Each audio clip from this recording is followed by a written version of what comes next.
Every mind is built upon invisible architecture, not of stone or steel, but of belief. Beliefs are the silent blueprints behind every action, every fear, every dream. They tell us what's possible and what's not, who we are and who we could never be. But most of us never question where those beliefs came from. We inherit them, from parents, from culture, from pain.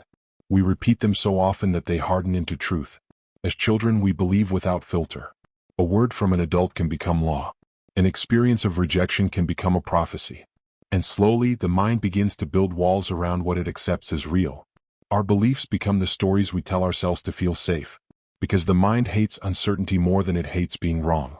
So it builds patterns, connections, and meaning even when none exist. We think we see the world as it is. But in truth, we see it as we believe it to be. Two people can live the same moment. One sees beauty, the other despair.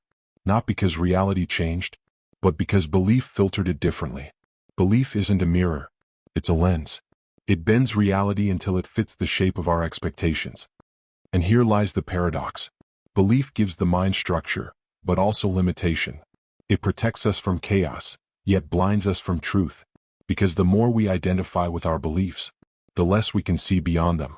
To question them feels like tearing away a part of who we are. That's why people defend beliefs, not with logic, but with emotion. Because belief isn't in the mind. It's in the nervous system. It's written in fear, comfort, and memory. Beliefs are not just thoughts we think. They are thoughts that think us. They act through us, speak through us, and decide before we even notice. So if we ever want to change our lives, we must first see the architecture of belief itself. Because until you see the walls, you'll never know you've been living inside one. Belief is a quiet architect. It builds the walls of your perception and paints the sky you think you're under. Everything you see, feel, and interpret is filtered through what you already believe. You don't just experience the world. You experience your version of it. That's why two people can face the same event and walk away with two different realities. Belief doesn't just change how we think. It changes what we think is possible. The mind edits, deletes, and reshapes every piece of information to protect the story it already believes in. It's not dishonesty, it's survival. Psychologists call it confirmation bias, the tendency to see only what agrees with us, to reject what threatens the self we've built.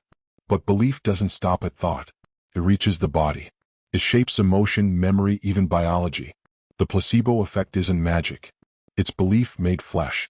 Proof that the mind can heal or harm based on what it accepts as true.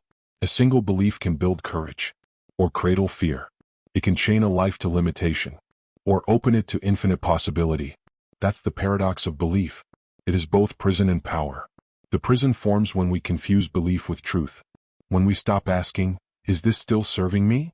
And start saying, this is who I am. But beliefs can change. They're not stone, they're soil. And like soil, they can be turned, replanted, renewed. Every breakthrough begins with a question. What if I've been wrong? It's a terrifying question, because it unravels the comfort of certainty. But it's also the doorway to freedom. When you begin to observe your beliefs, instead of obeying them, you shift from prisoner to architect. Belief is not your enemy. It's your mirror. It reflects who you've been and invites who you could become. Because in the end, the mind doesn't just believe what it sees what it believes. To change your life, you don't need more truth. You need a new belief about what's possible. Every belief begins as a whisper, a quiet voice in the dark, telling us who we are and what we can or cannot become. But with time, that whisper grows louder. It shapes our choices, our fears, our identity, until one day, we mistake the echo of belief for the voice of truth. Yet somewhere beneath the noise, a part of you still knows that belief is not destiny. It's a design. And designs can be redrawn. You are not what you believe. You are the space beneath those beliefs, the quiet awareness that can choose again. Because the moment you question what you've always accepted, you begin to awaken, not to a new world, but to the one that's been waiting, beyond the walls of your own mind. Belief builds reality, but awareness builds freedom.